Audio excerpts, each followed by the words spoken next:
Hey guys, welcome back inside the stash. Wasn't planning to do a video on this subject already again, but I started working on the model after the last video, and I came across a few errors that I made in the kit review as far as parts callouts, as well as one sort of rather embarrassing gaffe in relation to the production of the vehicle that is, you'll get why in a second. And then I wanted to show you one thing about the kit that I've noticed already in building it, just getting it started. So let's just go ahead and pile on in, shall we? Alright, so first up on the chrome tree, I accidentally called this piece right here part of the interior. And this is actually the license plate light surround that goes on the back of the car between the taillights. Oops. I also called this piece right here. Didn't know what this was for. This is actually part of the engine mount that goes into this little divot right here to mount the engine. You notice I started to rough in the colors on the engine itself. Yes, I am a sprue painter. I know some people, this is the AFMA of everything they do. For me, it's just easier. I'm one of the people that, despite this probably being a slight bit of extra work, I will paint on sprue just to see how everything looks with paint on it. Obviously, this over here needs to be, the belts need to be painted black and stuff. Like I said, this is just first coats.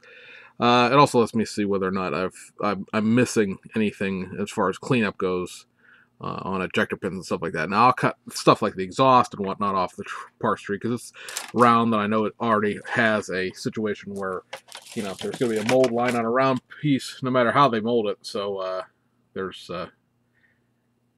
that needs to be cleaned up regardless. Also, on this parts runner, I believe I called this the cylinder head. This right here and this right here, these two pieces actually are the air cleaner. Obviously, the cylinder head is this part here that has the this Honda logo on top. So yeah, whoops. Also, I called another piece the drive shaft. Obviously, the drive shaft is molded to the differential here, so yeah, there's not a drive shaft separately. The big goofy goof on my part in relation to this kit was when I was talking about the dashboard. I said that it could not be ordered in a left-hand drive format. The reason why that's so embarrassing is because the car that I am basing my photo references off is a left-hand drive car. It's the one that's in the Peterson Museum. Oops. Yeah. Anyway, so like I said, I'm roughing in the colors on the engine as well as the rear suspension area. That's what this situation here is. These are the chain drives for the rear suspension. These coilovers will be black. And you paint, if you're just, a beginner tip, if you will, if you're painting your models for the first time, you always paint the lighter color first on a two-tone. It's much easier for the black to cover the silver than it is recover the black with silver. There are some pretty prominent mold lines on this on these pieces that we are not going to be taking off of here, and just people will see this or they won't see it, and if they don't see it, they'll complain later. But you can see there's, like I said, a casting seam down the side. Now, the reason why I'm not taking that off there is not because of the difficulty in removing it, because I have, various things that I could get in there and sand it with, but these cases are two-piece cases, right? Inside of here, because Honda, this was the first mass production car Honda made, was the Honda S600. This uses chain drive technology like a motorcycle. Actually, when you see this whole suspension put together, these basically look like two swing arms on the rear end of a motorcycle. The chain drive is entirely encased inside of here, and there's some wackadoodle technology in here that keeps the thing from tangling the chain to the chain brake. But in order to service this, obviously the case has to come apart.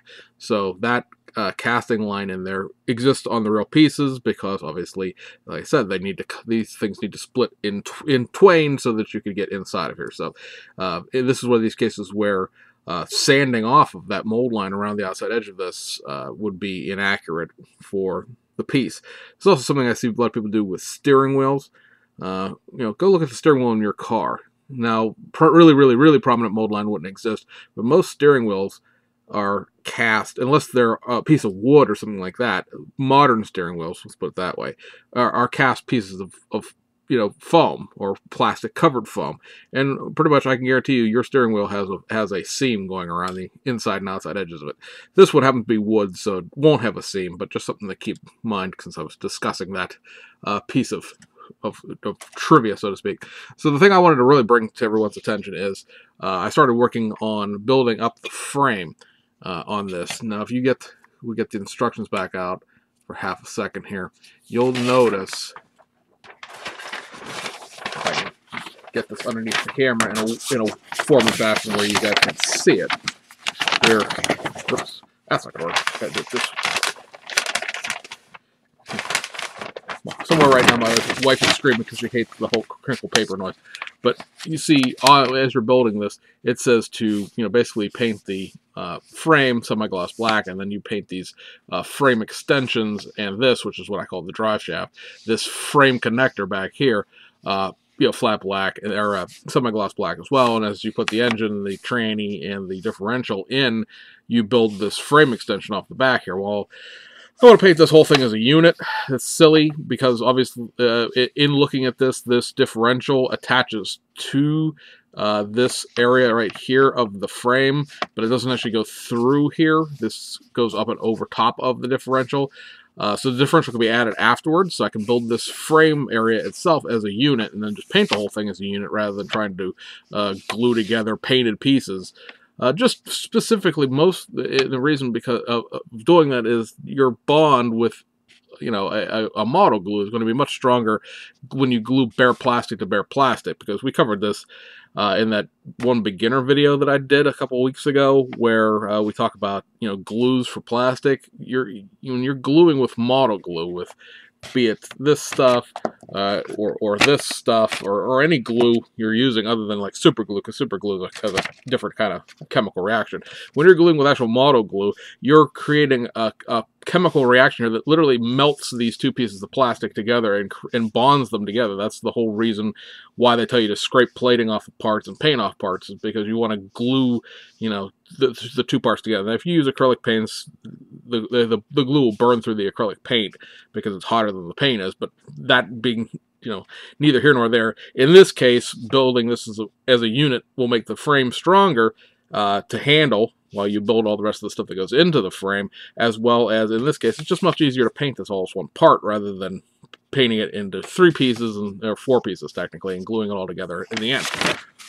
So what I did was, like I said, with this, we went ahead and we glued these frame extensions, which are this piece right here. In that drawing, they're upside down from showing it to you right now. But the reason why I wanted to the reason why it's this way and sitting on the interior / chassis pan type of thing, because this frame obviously separate, is when I was gluing this together, there are basically grooves on this part here that allow it to wrap around the bottom of the frame, because the frame ends right here as it comes on the runner. And there's also grooves on the side pieces that allow it to nestle into the side, going this way, and then this piece here nestles into 2 little divots in the back half of the frame, and it very clearly, instruction says it needs to be straight up and down. I glued this all together, and as I was just sort of not playing around with it, but just testing to see how strong the bonds were and things like that, I noticed that this had a real tendency to roll around. It's flat. It's basically 2 90-degree angles. It's 2 square, bottom of 2 squares coming together. But when the glue is still curing, it tends to be a sloppy joint. In the sense of it, like I said, the attitude of this can roll. Like, instead of being straight up and down, it can tend to slide side to side. Also, while this is tacking up and whatnot, these joints here have a tendency, as you're trying to adjust this so that it sits right, have a tendency to sort of both not only come off of it, basically rise. It would be just easier to take this back apart again, but I want to just let me explain to you that in a second. But I want to show you a little bit of Tamiya engineering. This frame is not glued to this chassis. This is all just in there due to the tolerances of the pins and the holes. So just do that with an average model kit, that's going to fall apart. But let me get this back apart because I want to show you what I was talking about. So here's your frame, and here it is in the basically the attitude. It's shown in the directions, right? Let me get this off the screen so stuff's trying to focus on that. When you put this piece in here, and again, you want to have these pins, straight up and down on a 90-degree angle. This has a tendency to rise up and sort of pull away from the frame, and as you try to sit here and tighten this, it has a tendency to cantilever in like this and pull away. The easiest, quickest, and most simple way of doing this, a lot of people will be like, well, I would create a jig and blah, blah, blah. Yeah, okay, fine. You want to create a jig for it, that's your own business. I'm not going to tell you what to do. It's a lot of extra work. Is to take the chassis plate, turn this upside down on it, and just stick it on here. It's very easy. There's 4 pins on the bottom here. You can't really see them because it's white on white, but there's one here, and then one corresponding on this side. And there's holes in the chassis, quite literally, where those go into. And you just take this in here, and they go there. And then just a quick alignment back here to get these pins to go in, and ta-da! I've created a jig. It's called the model part that it plugs into, and I just let it for like the last basically an hour while I was doing other stuff. Let this just dry in that in this form. So now, not only is this a real solid piece, basically. I mean, if I throw it on the floor, I'm sure I could shatter it off. But just for the routine handling of building this, it's a solid piece. I can pull it off here, by here, and it's I try to give it a little flex. It's not moving. So this is now pretty much a unified chassis, all one piece. I can paint this. Either I could brush paint it, I could airbrush it, I could spray bomb it, however I want to put the semi-gloss black on here, and I don't have to worry about, as I twirl it around to try to get coverage, I don't worry about anything falling off of it. And I know for a fact, 100% fact, that it is exactly aligned to fit into this. When I put this all together later, and and I'm final construction, and then this is like the last piece that goes on, because this interior bucket will actually go into the body, and then you put the frame onto the bottom of it as you build it. I know for 100% that when I put this on here, it's going to fit, and there's not going to be a situation where this is slightly out of kimbo and this is slightly out of kimbo, and nothing wants to fit together. I know for a fact, as it's back together again. That's it. It's that easy. I don't have to worry about knocking the engine out of it. I don't have to worry about transmission out of it. I don't have to worry about busting this back apart and putting it back together again. If you try to put this into, if you have one of those big fancy, and I don't because I've never seen a use for it because I don't scratch build frames at all. If you have one of those big fancy magnetic jigs where you can put blocks on the side of this to try to square it up, that may be fine and well. But if this is, if this piece, is straight up and down, to my eye, anyway, it's just ever so slightly about 2 degrees rotated in. Like, if you made sure this was exactly 9 degrees straight up and down, guess what? It won't fit.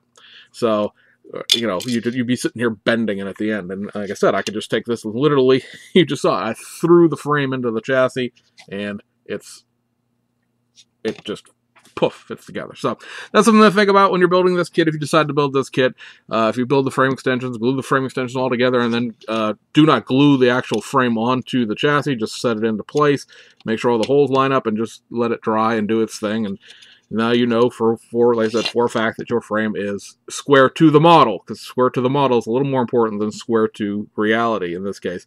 A couple things we did on this frame is there are, as you can probably see, a bunch of sink marks on the frame, or ejector pins, I guess I should say, not sink marks.